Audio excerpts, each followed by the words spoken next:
Episode 324. That's a term, I use the term colleagues all the time, and I get that from Jim Murphy, and he's the one who instilled that in me. But as an example, not long ago, we had somebody show up at our door with an estimate in their hands from Gary's Automotive.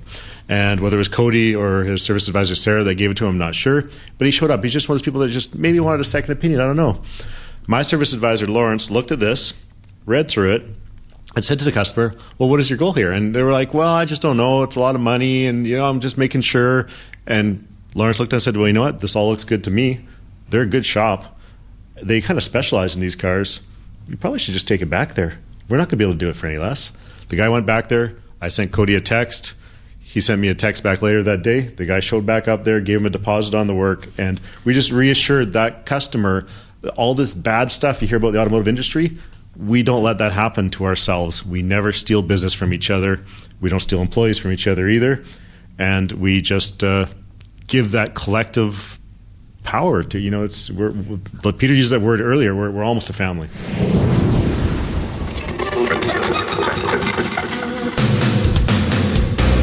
Welcome, aftermarketers, to Remarkable Results Radio. Listen to learn just one thing from today's episode on your journey to remarkable results.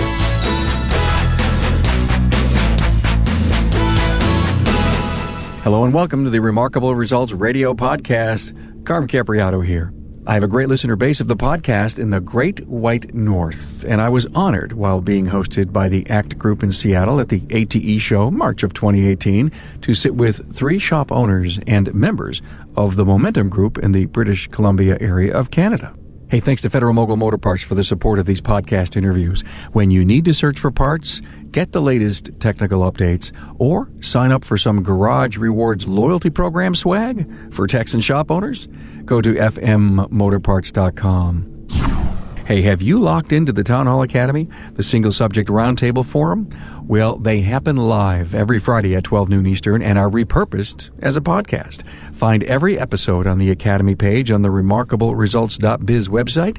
Now, the Academy is the best way to obtain perspectives on major industry trends and topics that will help you with your business strategies and tactics. Great information from the well of knowledge of your aftermarket colleagues. As of this moment, there are over 64 great lessons in the library. Hey, a shout out and big thank yous to my new Facebook followers, Gary Papura, Jim Keller, Patrick Masters, Dave Marquette, and John Gibler, and new LinkedIn connections, Alex Parker, Michael McDonald, and Eric Rubio. Great to have you on board and engaged with the quality content produced for you each and every week. Now, meet my Momentum Roundtable. Peter Foreman from Integra Tire, second-generation shop owner, Langley, BC.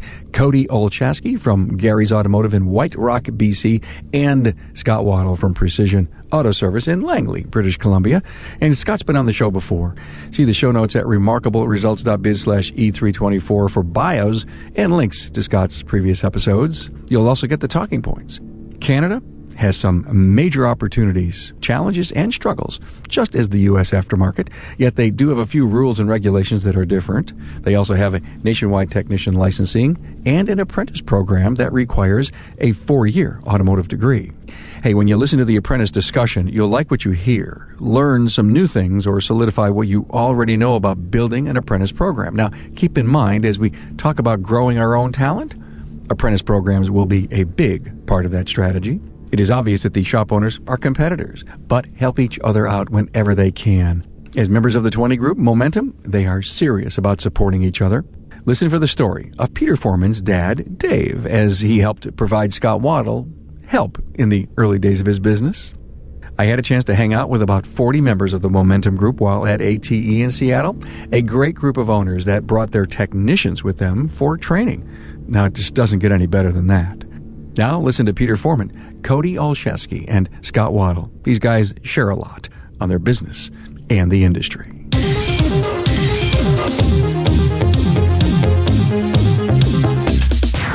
Hey, high atop the 16th floor at the Hilton Garden Inn here in beautiful Seattle at the ASA Northwest Automotive Technology Expo, ATE, and I'm in the studio with a very interesting group of my friends from Canada. Now, that's just up the border here, isn't it, Scott? Couple hours. Couple of hours, wow! And it's the part of the Momentum group. And Scott Waddle, you're gonna hear from in a minute, has been on the podcast and has contributed to academies. So glad to know Scott and what's going on with him.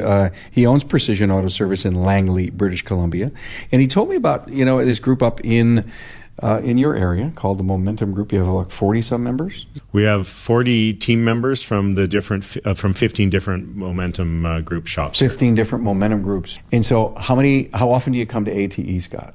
Well, as a group, we try and do it every other year. And some of the members will go in the off years on their own dime. We do it as a group function every second year. I also want to introduce Cody Olshaski from Gary's Automotive in White Rock, British Columbia. By the way, it is the most God-beautiful country up there. I've been up there once and flew over some mountains, and I have to tell you, way up there is where I learned what size trees really can grow to be. What trees look like? Yeah, what real trees look like. Wow. Glad to have you here, Cody. Second generation, but third generation mechanic. Yeah. Some legacy there. Yeah, definitely.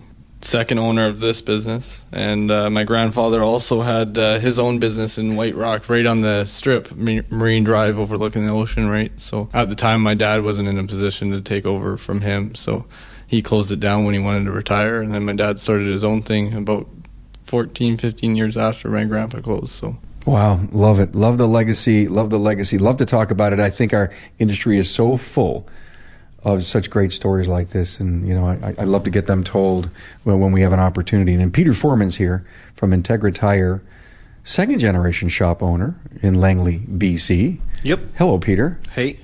You were honored recently from Integra. They did a video on you, a great story, by the way. He showed it before we turned on the microphones. It was pretty humbling when they chose me to do it, but the end result was fantastic. I just got to see the video last week for the first time. So when you saw it, what happened to your heart?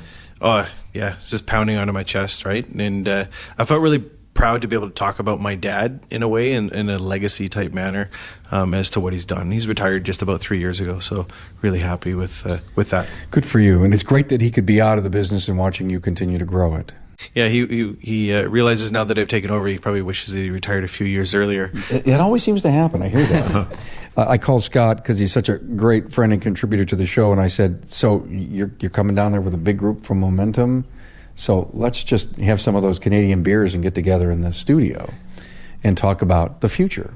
But I think I overheard you say something. You finally got a permit for the building that's been how long? Yeah, we've been in this for over 18 months. In July, it'll be 2 years. Putting together the plans and the applications, the permits, and we got an email at like 4:45 today from our engineer and from one of the staff at our city saying that Monday we could come in and pay the fee and the permits would be granted. And that's just such a huge relief. I never knew that it would have taken you that long. Neither did I. And it just changed. When we started building, people were telling us, it'll take you this many months. And the stories just kept getting longer and longer. The whole bureaucracy has ground to a halt. So I'll let everyone in on a little secret. When I first interviewed Scott and I found out that he was building a new building, I asked him if he would do a series with me on his process of going from conception, architect, ground in, shovel, and grand opening. And we started and we did 3 interviews, and that was 2 years ago. and so I knew that I had to hook up with him and find out, can we actually finish this series? Because I thought it would be so cool to have people listen to a story of, what it took and how hard he's worked to get this design right and the involvement of his people. And I knew that when I saw him up here, I was going to say, so is it built yet? Did we miss an episode? And I found out we didn't miss anything. Didn't miss anything. And I know you asked me about it a couple months ago, and I think you heard such negativity in my voice. You said, you know what? No, wrong time to record. So we're finally there. Well, hey, I'm looking forward to it. Maybe in a year we can finish the series. I hope so. I know so. I know so. Very good. Yeah. Wow, shoveling ground. I bet you can't. We're probably going to leave early just to go and get ready. The Canadian market. You've got the same challenges in all of North America. You may have different rules and stuff, but it's the same business challenges. I would agree. There's not a lot different in many ways as far as challenges with staffing, cars, that need specific requirements and skills to fix them. That doesn't change across the border, really. So what are we doing about it? Talk to me, guys. You guys are young, taking over second, third generation businesses. You've got the great legacy behind you. You got a chance to steer your businesses in some really strong, positive direction because your life's ahead of you here. Absolutely. At a business level, for our own businesses, I think growing your own is going to be big for us, right? Okay, so talk to me about that because that seems to be the answer to the tech shortage. There's a million things everybody's working on. Yeah. To even get the right candidates in the door, most of us in the Momentum group are really open to sitting down with the colleges and stuff like that and giving them guidelines of what they should be learning in their pre-apprenticeship programs and stuff like that. So I feel like, at an industry level, we can definitely contribute that way. But at a store level, bringing them in from a pre-apprenticeship program and not trying to find somebody that's necessarily got a little bit of experience because it might not be the right experience. It might not be the right type of fit for your company. And if you grow them yourself, you're molding that person into what you need.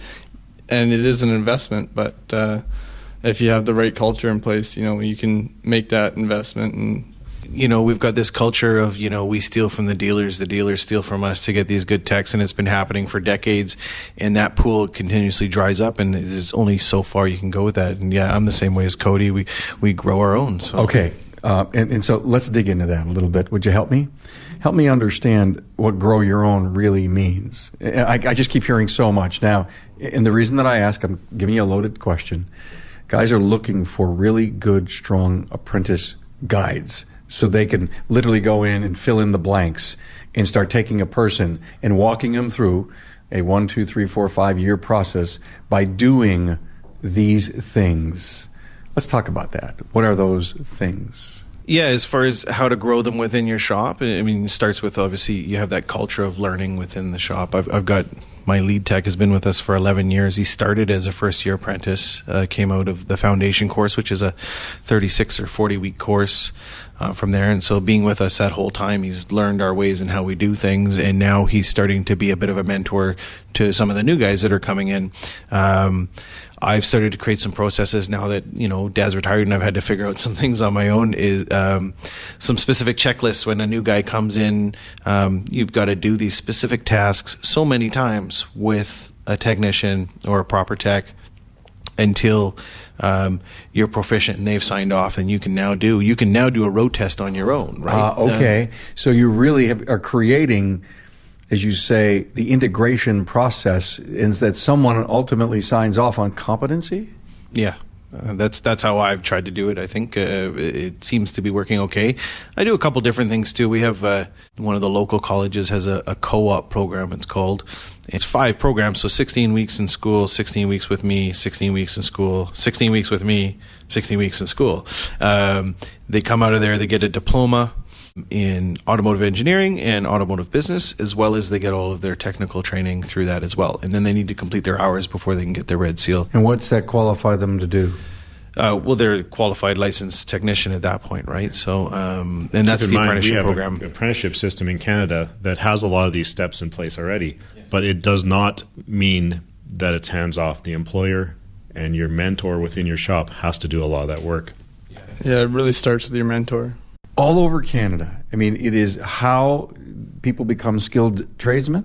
For select trades, and automotive service technician happens to be one. Explain to me how it works. It's not government. It's just an unwritten rule. This is how we do it? It's government. It is. It is. We have a 4-year apprenticeship program, and it will change a bit from province to province, but they're mostly harmonized. It's taken some time to get there. And we have the steps laid out, and the training will be delivered, in classroom training delivered usually by a college or polytechnic university. And then they go back and work for about a year, and then they go to school for 4 to 8 weeks, and then they come back and do another year in the shop. And the steps are good, and I know Mike Davidson, you've talked to him, the American Skilled Labor Association. Their steps are very much... they're doing a really good job putting that together, and it's going to be similar. But yes, we have some government funding that holds it all together. Got it. And this is a 4-year program? Yes. It's a 4-year program, and the grassroots in middle school and high school have got to be feeding those programs. Yeah, I think they try. It's a challenge. You've got high schools that are being developed with no shop class in them anymore. The brand new schools are getting built, and it's not there. So we're losing that battle right now. I think we're trying, but it's pretty hard. We're trying to change the culture from the beginning. I've got on the board for the training association for the province. I've been on that for a little while, and we're really trying to get through to them that, hey, we need to get to these kids in high school. We need to start teaching them that the skilled trades is a good avenue to go down. You don't have to go university all the time, right? Is it the students or the parents? In my opinion, the parents are starting to drive it, but they don't know, they don't fully understand, right? Or they might have been in a blue-collar job that didn't pay them very well, and they really want to push their kids into university because that's how they've seen maybe their peers got ahead. And I don't think that's necessarily the path to travel. It's also the guidance counselors and the teachers. Agreed, yeah, absolutely. It's a big issue. It's a culture change, really, is what we've got to work on. It is, and in fact, we had a discussion earlier today with another roundtable, and we were very deep into that. In fact, I think we did it off record because everybody's got so many opinions, and I know there's a lot of things being worked on all over the country looking for career pathing and some really good work. I'm talking to Bud Houston, a technical product specialist with Federal Mogul Motor Parts. Do you actually put products in the hands of the technicians? Yes, absolutely. Anytime there's new product introduced, perhaps a new problem solver or a new technology, we keep that stuff on the van just because their local parts supplier may not have it available, and we think it's important to show them what's coming, and then seeing the part is really, especially with the new OEX, seeing the part and touching the part is something that changes perspective rather than just a piece of paper with a picture of the part. Okay, so you put an OEX pad into the hand of a technician, and you've done this, I'm sure, hundreds of times. What do you see on their face when they see it? You can tell they get it. You know, in our industry, there's technology that we use all the time that you look at and you're like, that just doesn't make sense to me. I'm going to take your word that it works. You put an OEX brake pad in somebody's hand, and I just ask the question, why does this look so weird? And they're like, I bet it's to make it cool. They get it as soon as you put it in their hand. So technicians holding your product and listening to your presentation, do you ever see the light bulbs go up? They raise their hand and says, boy, I've got a great idea for you? Oh, yeah, absolutely. Not only does that happen, every time I'm with a group of guys, I solicit ideas. I'm like, listen, a lot of the stuff that I've shared with you originated in a bay somewhere where the technician said, you know what, if you could do this, it would be really cool. And so the stuff that I get, I send up, to our engineering team and say, hey, could we do something like this? And there's things in the works, and there's some things that came out recently that originated in, hey, if you could do this, it would be helpful. Because at the end of the day, I think Federal Mogul's known in every line to be a problem solver, and not just solving a problem, but making an installation easier as well. Federal Mogul Motor Parts' Garage Gurus is your go-to source for the vehicle training, technology, and answers you need to keep your next job on track. On-site, online, or on demand, the Gurus are here to help keep your business and your career on the road to success. Visit fmgarageguru.com. Cody, Peter said culture of learning, process for competency. What else can we add to that? Like I said, I think it really all starts with the mentor. Once you get that candidate in the door, that's a completely separate issue. But once you have them there, you have to have those processes, and you have to have the right mentor, because you can have an A-level tech that produces 60 hours a week, but he can't teach. He'll never be able to tell an apprentice how to fix the car, right? The thing that makes a good mentor, number one, is patience. You have to be patient with them, because if you don't understand that they're starting out and learning, it's going to frustrate you so badly that they aren't grasping some concepts, right? So we need a lot of mentors inside the industry. Give me a message. What would you like to say right now to someone who's being asked to be a mentor and the importance of that role? If somebody is being asked to be a mentor, they have to really embrace the education process. And I don't mean that from what people think of education as like a high school or a college or any structured education. You have to really enjoy the process of that person you're mentoring you have to enjoy the process of them growing almost as much as if it was you growing. So if you're not that person, it might not be a fit for you, right? Yeah, I don't think you can force mentorship on No, some you people can't. that don't want to be that, agree. right? Yeah, no, it's the right 100%. person. You got to be a giver, right? Yeah. And no 100%. government program or what ASLA is doing is going to fix that. You need, Cody's right, you need the right mentor. In my current shop, we do not have an apprentice, though I have two of my techs were apprentices from first year apprentice all the way up, and one's been with me 19 years and the other 11. So we have done it successfully, but we do not, none of them are currently really strong mentors. So I elected not to hire an apprentice most recently when I had to replace a technician. But finding one, and actually that is one of the reasons I selected the most recent hire we have, who is a journeyman technician, is I selected him because I believed he had mentor capabilities and he was going to be part of our future. And so that when we move into that new building and we have room and the capacity, I now have a mentor for the apprentice. I think you broke the code, guys, that I haven't yet heard on the show in 3 years, is that the person has to be willing to be the mentor.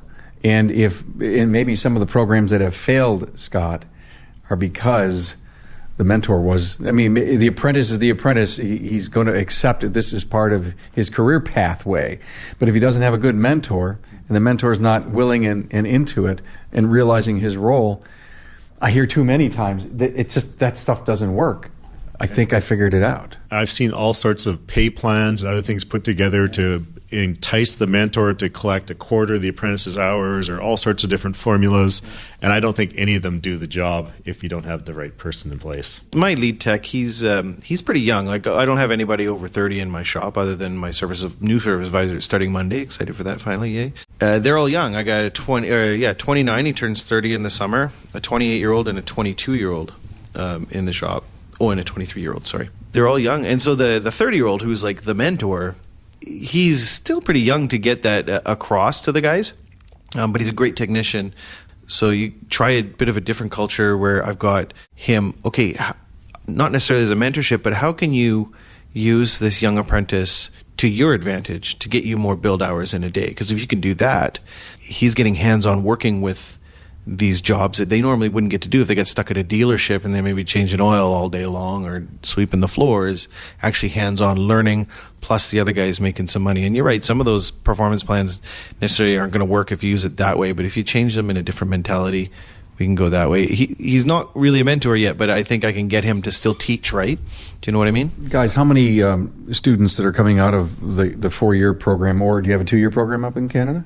Well, it's 4 years, but generally they come out of the first year, and that's when they're looking for their sponsor or the person to hire them. Are the dealerships taking a lot of them? Yeah. And in fact, they're investing heavily in the trade programs and the colleges by giving them equipment, tools, training, so that they can direct and be like in their faces all day long. I mean, if your college is training you only on GM products, when you're done, the GM dealer is right there trying to scoop you up. And are there enough independents that are worthy of someone saying, hey, I'm going to work at Precision, or I'm going to work at the big dealership down the road? Where's the attraction? Is there enough strength on the independent side to pull those students in? It's hard to say because like what Scott was saying, when you've got that investment in the schools where the dealerships or the OEs are there training them, they've already kind of started that process. Yeah, look, Ma, look, Dad, look where I'm going to work. Yeah, and they start talking about, oh, it's always nice and clean. You're always working on new cars. It's a lot easier process, as far as that. I mean, we're a pretty clean shop, I think, and we work on pretty new cars, so we're pretty similar, but they sell it better at the earlier level, right? And so are you seeing churn once they get and they're in the dealership and they're not staying in the industry after so many years? Probably a 50-50 with a lot of them. Some of them, it really puts a bad taste in their mouth, and they start hopping if they do stay in the industry. And they'll just, once there's that bad taste in their mouth, they have trouble even being happy at a good environment because they just already have their mind made up. And it takes quite a bit of work to change that if you do end up with the opportunity to change that. But a lot of them, they will get out. They'll just get out of the industry. And that's one of our big problems, by the way, in the industry. I don't know the current stat, but a couple of years ago, it was at the second year apprenticeship level, the dropout rate was 50%. So we've lost half of them halfway through the process already. Same here. Same in the U.S. guys. It's and the alumni that are coming out of school, they're not sticking. That 50%'s not staying in the industry after 2.5, 3 years. We have the same issues. I sit on an advisory board. Peter, you said a new service advisor, and you were excited and happy about that. Yeah. Peter, where'd you find your new service advisor? So I had a guy that I had for about 18 months, and I was looking for a certain direction, and I had some pushback as far as that. And I want to go in my direction, so we parted ways. And so at the beginning of the year, and I've been trying to find somebody since then. I went through a long process. I have a business coach I work with. We developed a process to hire somebody. I put a pretty captivating ad, I think, out there, and I got a lot of people in. I was able to weed it down, and I had somebody, and they were supposed to start a couple Mondays ago, and they didn't show up, and I was shocked. I was so sad when it happened, and I really dejected that week. That was a tough week. I've been in your shoes more often than I would ever want to admit. You're so excited, and then the person doesn't show up, and you're wondering, okay, they're sick. Traffic's been delayed. That's exactly right. You go over all that stuff in your head, and now you start repeating the interview, and you're repeating, everything's going through your mind. What did I do wrong? Yeah. Where did this go awry? Well, that's my first concerns were there was no response initially, right, when they didn't show up, and I was like, geez, I hope they're okay. Did they get in an accident, right? And that was kind of your first thing. But anyways, turns out they were not coming to work for me. And did they call you and say, hey, I changed my mind? No, I got a text message after a couple hours of them not showing up on that first morning. So that was really disappointing because I thought I had found the right person. I had two candidates, so to be perfectly honest with you, out of the two, and they were a fairly close, difficult decision which one to make. And so I reached out to the second person, and they took a little deliberating as to where to go, and they finally gave me the okay yesterday. They said, yeah, I'll come work for you. So when you go back home this weekend, you're going to have a new service advisor. Come Monday morning. And will that integration into your business and your culture be any different than you would bring on a technician? No, because I had in anticipation of the new person, I've been working with my business coach about, okay, how are we going to get this person? We're going to really slow process them and really get them to buy into what we're doing and how we book our customers in, our clients in, and how we create our estimates and do our processes. And so I have that ready to go, right? So this first one, though, was supposed to be here this weekend for training. Yeah, I had her booked, ready to go, and so I had to bail out on that. And I just heard you say her. Yeah. Will the second one be a her? No, it's an older gentleman. He's come from the dealership life. He was from another province and moved here a few years ago, and he's just trying to find his way. But he's sick of the dealer life, he says, and he wants to come work for me. So I'm excited. I think he'll be a good fit for now. He's got a great personality, and he's really gonna you like him right away in the first few sentences of talking to him. He lets your guard down. That's the kind of person you want to make you feel comfortable when you come into a shop. Cody, so you're a classic car guy. I am, yeah. Yeah, one of the few shops left around that do work on them, going all the way back. Muscle cars, classic cars. Stay away from like heavy performance stuff just because it's a little bit of a different realm, but you're a weekend driver with collector plates. We do quite a few of them, yeah. You love being a tech, being in the bays, and does that romance you, draw you in now that you're working, as the CEO of the business? What do you have to do to say, no, let the guys do it? It's a little tough at first. I've only really been probably 100% out of the bays for about 6 months now. And it's a little tough not to pick up the slack, but it was always a trap I was falling into, is that I would start picking up slack, and then it would be, okay, now I'm in the bays again 30 hours a week, then it's 40 hours a week, and now all of a sudden I'm replacing work that my technicians could get done without me in there, right? And they start leaning on that. So if I really stick to it and just schedule properly and stay out of it, it works a lot smoother. Where are you going for life's advice?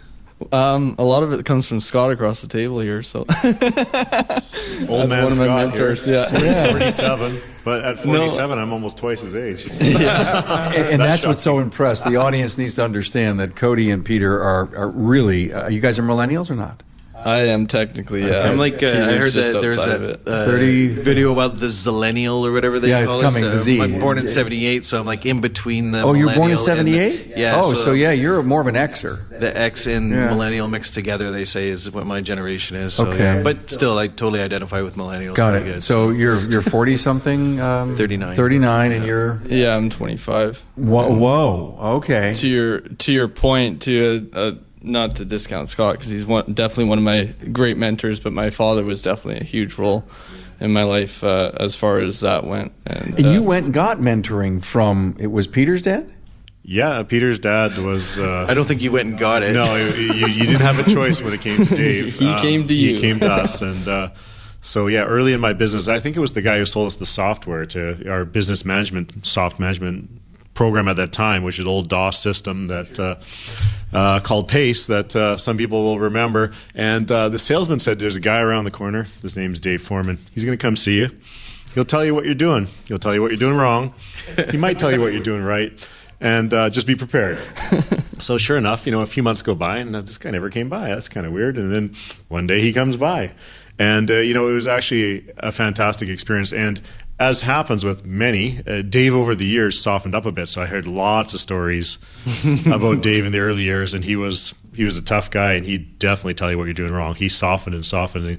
And he understood, in time that you could, it's kind of like the story, you attract more flies with honey than vinegar, right? And Dave softened and realized he could have a better impact on the industry by being nice and friendly with his neighbors instead of competing, and eventually became one of the greatest givers in the industry. He was, the chairman of our Automotive Retailers Association. It's like the ASA. It's the Canadian version or the BC version. He was chairman of that for many years, on all the boards of all the colleges and committees, and he gave back to the automotive industry in British Columbia and Metro Vancouver more than anybody, hands down. Did a lot. And so now he's observing as a retired person. Yeah. And it's got to be, does he ever stop by and see you, Scott? He still does, absolutely. Okay, yeah. good. He didn't quit. He's just slowing down. Sorry, I don't want to forget Peter's mom either, because she came over and she taught me all sorts of bookkeeping and stuff on the program because we used the same program.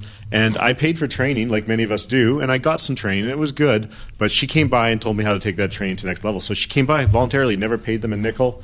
And she'd spend an hour or two with me training on evenings, and then Dave would come by and they'd take me out and buy me dinner. It was just great. So what was Dave's secret? He wanted you to be as successful as you could possibly be, because if he wanted a good competitor, he wanted that to work. We need to do more of this, and we are, but we're not. Yeah, we are very lucky in our little area of Langley, which is, Cody's not technically in Langley, but a few blocks out, not far out. And so we have a great little area. Part of it was spurned on by just having the right people there, but people like Peter's dad, Dave. We also have an auto parts company, which is also a family-owned BC business. They're a huge success. They have 100 locations, and they've never tried to leave British Columbia. They don't try and go. Would that be Lordco? Lordco. Okay. So they have a sales rep that it was all three of us. She's our sales rep, and she has got us together on so many occasions socially that we all became friends. And the combination of the two of them, Dave and Teresa, I think made all of us friends. And it kind of, it spread from there. And yeah, Dave believed, he understood that good competition, if you're going to have competition, you want it to be good. Because the bad competition drags it down. Was it the rising tide floats all boats? Yes, it does. Yeah, it's one of my favorite sayings. And I changed the word to ships. And because that was the original quote with boats, by the way. Yes. Guys, are you close by? You all... With each other? Yeah. Yeah. We're all within 15 minutes of each other. Wow. Yeah. And see, that's huge. Yeah. To know that you're really competitors. During that 8 hours you're open, you consider yourselves competitors, or just yes and no, brothers in arms? We're here. colleagues. Yeah, absolutely. That's a term. I get to use the term colleagues all the time, and I get that from Jim Murphy, and he's the one who instilled that in me. But as an example, not long ago, we had somebody show up at our door with an estimate in their hands from Gary's Automotive. And whether it was Cody or his service advisor, Sarah, that gave it to him, I'm not sure. But he showed up. He's just one of those people that just maybe wanted a second opinion. I don't know. My service advisor, Lawrence, looked at this, read through it, and said to the customer, well, what is your goal here? And they were like, well, I just don't know. It's a lot of money, and I'm just making sure. And Lawrence looked at it and said, well, you know what? This all looks good to me. They're a good shop. They kind of specialize in these cars. You probably should just take it back there. We're not going to be able to do it for any less. The guy went back there. I sent Cody a text. he sent me a text back later that day. The guy showed back up there, gave him a deposit on the work, and we just reassured that customer that all this bad stuff you hear about the automotive industry, we don't let that happen to ourselves. We never steal business from each other. We don't steal employees from each other either. And we just try and give that collective power to, but Peter used that word earlier, we're almost a family. How often does that happen where, Scott sells a job for you? Well, where Lawrence does all the work for me, not very often, but it does happen often where you do hear a remark, and it's not necessarily a written estimate, right? You'll hear a remark, oh, I'm here because I'm unhappy at this, that, and the other thing. And you would be so surprised at the look on a customer's face when you say, really, that quite surprises me, because I happen to be really close with the guy that owns that company, and it's not lining up what you're saying his business practice is. And they don't know what to say. They don't know how to react.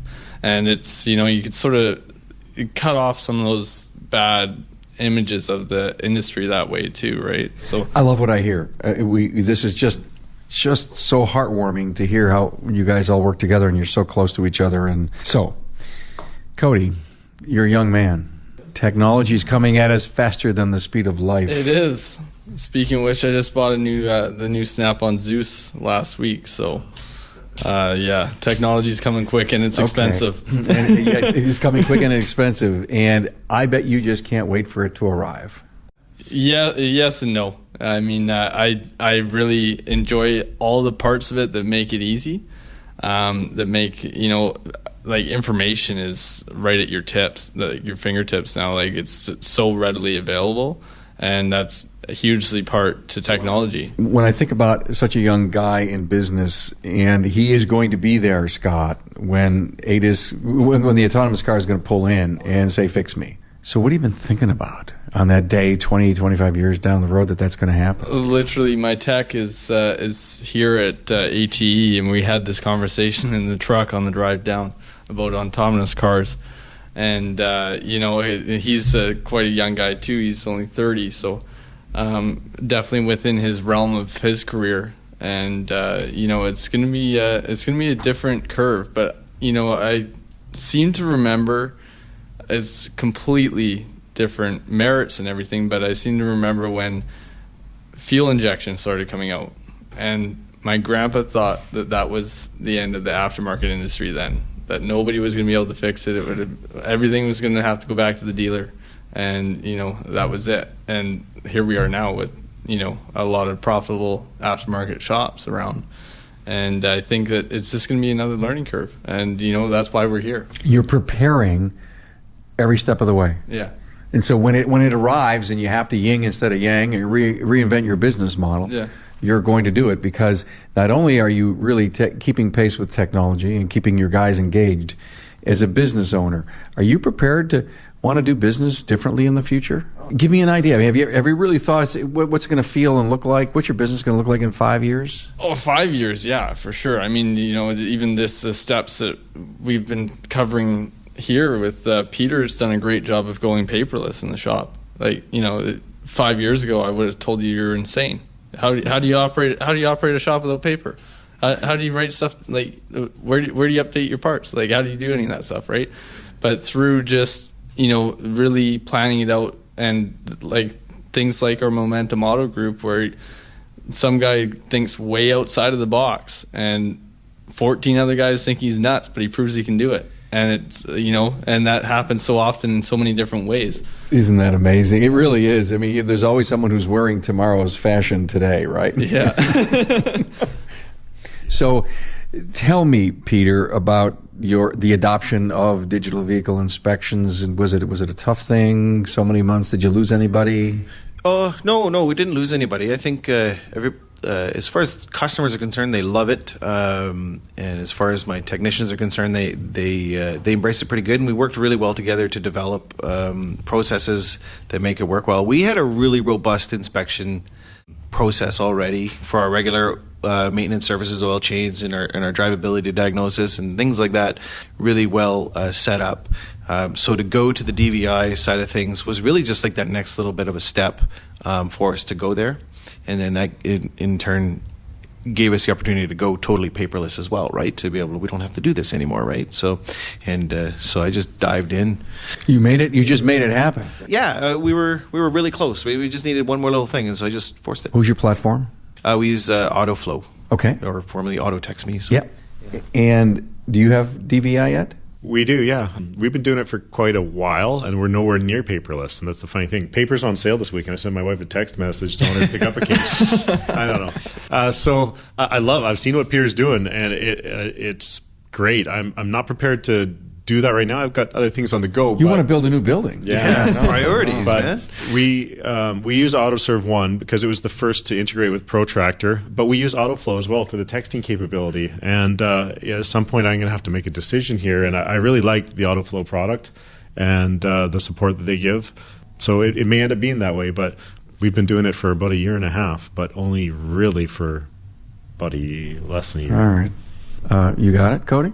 Do you have DVI yet? No, not yet. And 23 years old, I figured you'd have all the most 25, fanciest. yeah. Or 25. I'm sorry, 25 years old. I figured you'd have every. Yeah, make any younger. No, I don't. But we do have a very good inspection process in it. Implemented, and it does work well. And our numbers reflect that with our average RO and our hours. So when are you going to join the ranks of these other two guys? Oh, it'll be soon. Probably 3 months. I'm Okay. sort of on the 3-month plan from April 1st, so 3 months from April 1st. He's switching software. April Yeah, I'm 1st to switching Protractor. software. He's got some things to do first, Protractor, yeah. so Oh, okay. one step So, at a yeah, time. okay, I Yeah, understand. yeah. His I dad understand. was still holding on to a few things, and so he had to kick him all the way out the door before he could make some big wholesale changes. So let me ask you a question. How old was your dad when he turned over the reins, or when you bought it? That's sort of still in the process right now. Okay, So, all right, okay. And he's 67 right now. Okay, cool.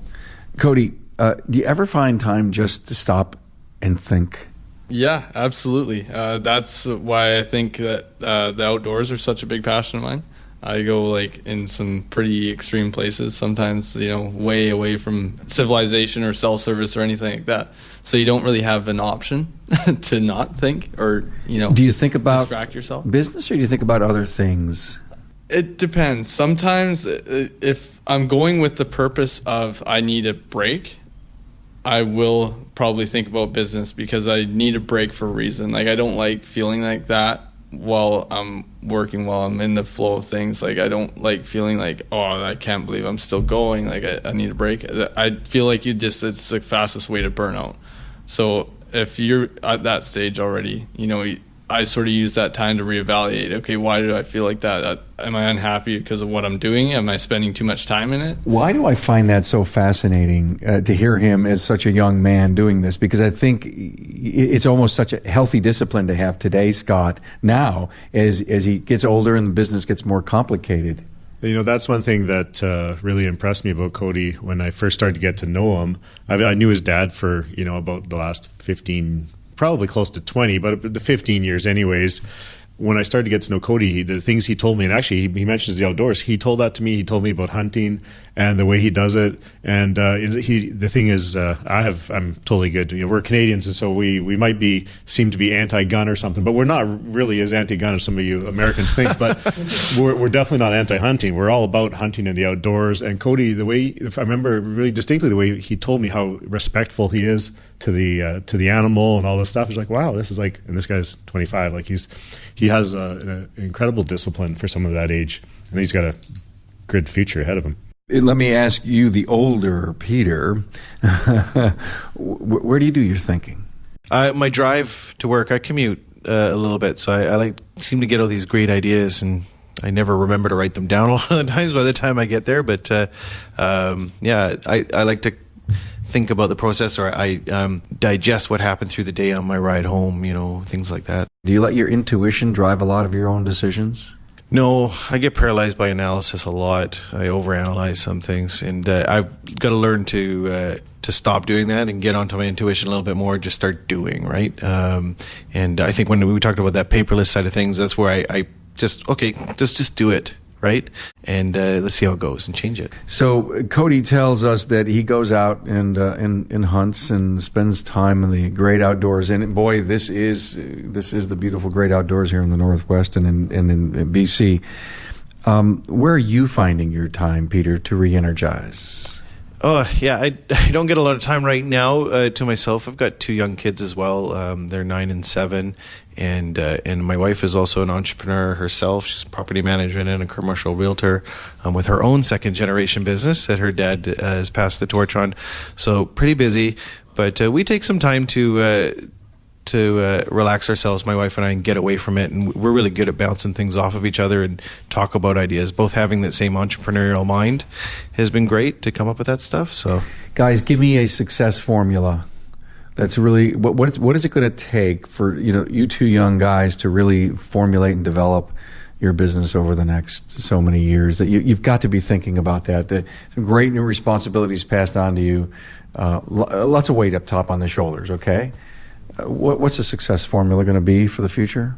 I think a big thing is doing exactly what we're doing here, investing in the businesses as much as we're working in the businesses, right? So, like Scott's got 7 people here.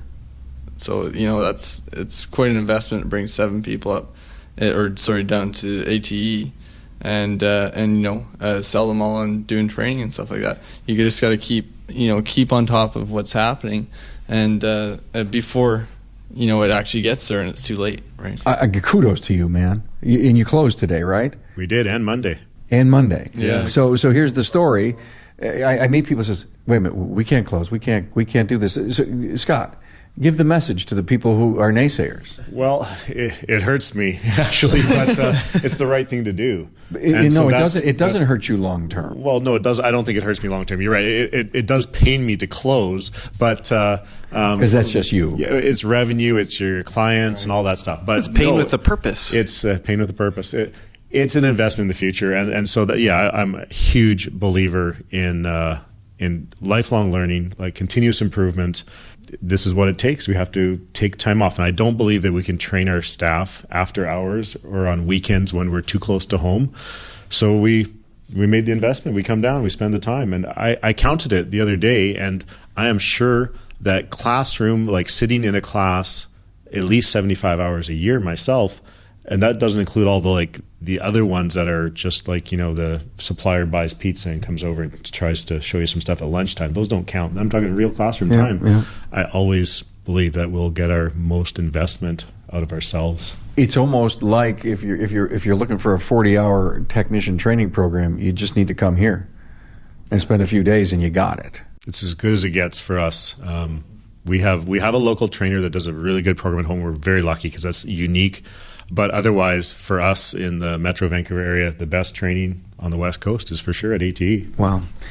Let me go back to you, Peter, about that the weight of the world and the shoulders and the formula for future success. Share it with us. Yeah, to me, it's coming at it with enthusiasm, being excited, embracing the technologies as it comes. Don't be afraid. It's the only way it is. I know that from I think about my dad, and I do recall you talk about when fuel injection came in and things like that. My dad saw that future.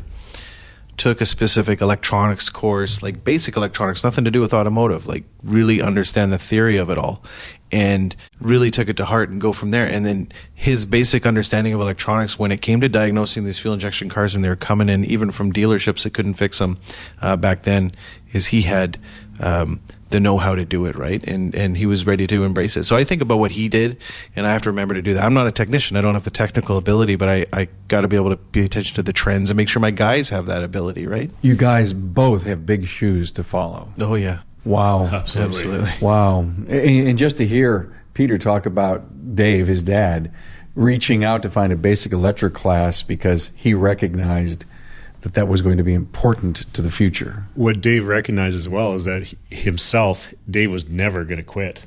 He was never going to say no. In fact, when he did, that's a whole other story, but when we kind of almost had to force Dave to quit, we called it an intervention for fun, and Peter can tell you whether he wants the whole story to come out or not, but it's a fantastic story, really, but Dave was not going to quit, so he knew he had to learn how to do it. He had to fix that car. He'd stay till midnight if he had to. Dave tells me, I remember stories, he'd say that he'd go home and have dinner and give the kids a bath and go back to the shop and work till midnight, that's just what he had to do every day to.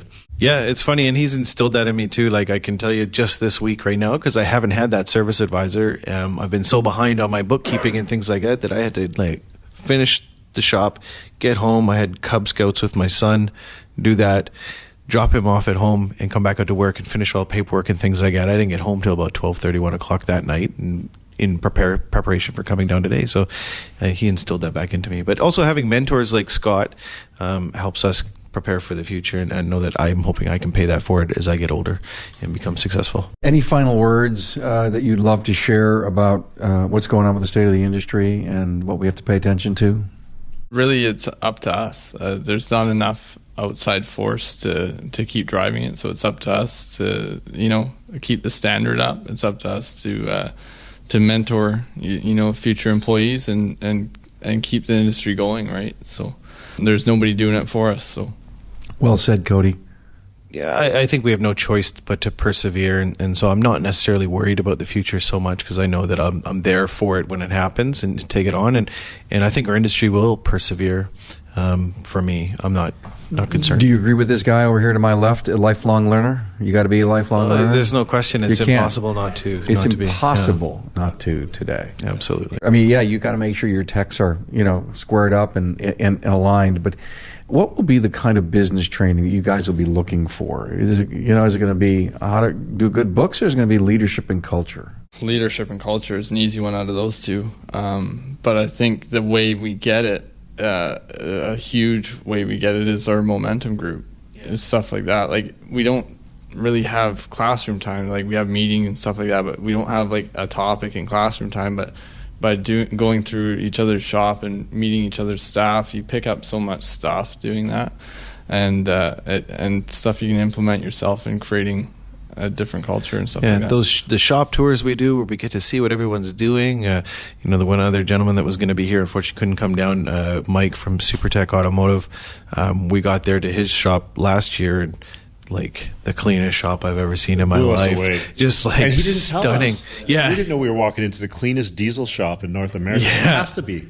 Oh, it's like easily. Speck of dust there, Mike. Fix that. Like, just kidding. There isn't actually a speck of dust there. Yeah, it blew us away. Yeah, and to learn how numbers. Yeah, and he just amazing volume out of that shop, and to learn how he did it. He's got that 1 hour every Monday morning cleaning his shop. The entire shop shuts it down. They got processes, gets a complete shop checklist. So I came back in the next Monday. This is what we're doing, folks. A bunch of us came back in the next Monday. I mean, probably if our techs were talking to each other and figured that out, I'd be surprised if they didn't. Like, what? That happened to you too? And there's the story. That can't be done. And then you see it. Yeah, and that's just it's one of those standard life stories. It's so simple. It's like it took like that's what it took for us to figure out that you just have to actually take an hour a week. And by the way, I love how Canadians say process. How are you supposed to say it? I don't know. We say process and you say process. And I love it. I just love it. Jeremy O'Neill's just making fun of me for saying Mazda instead of Mazda. I suppose so I love when you say process. I just love it. I had a blast. Thank you, Scott Waddle, Precision Auto Service in Langley, British Columbia, for bringing the team together and for being a great friend of the podcast. And to Cody Olshaski from Gary's Automotive, 25 years old, rocking the world, baby. And Peter Foreman from Integra Tire, second-gen shop owner, about 40 years old. And, God, the legacy of your mom, Dave and Teresa. Thanks for sharing some of them stories. Thanks, Carm. It was great. Thanks, Carm. Appreciate it. Hey, thanks for investing in this episode with 3 members of the Momentum Group from British Columbia, Canada. And my thanks to Peter Foreman, Cody Olshaski, and Scott Waddle for their time. Find bios and the show notes at remarkableresults.biz/E324. Isn't it great to slow down for less than an hour and listen to the premier automotive aftermarket podcast during the commute, the treadmill, or even yard work? So much to learn and so many ideas and insights to consider and to implement. Hey, I'm glad you've become a loyal listener and appreciate the wisdom found in every episode. Thanks for being on board to listen and learn from the premier automotive aftermarket podcast. Until next time.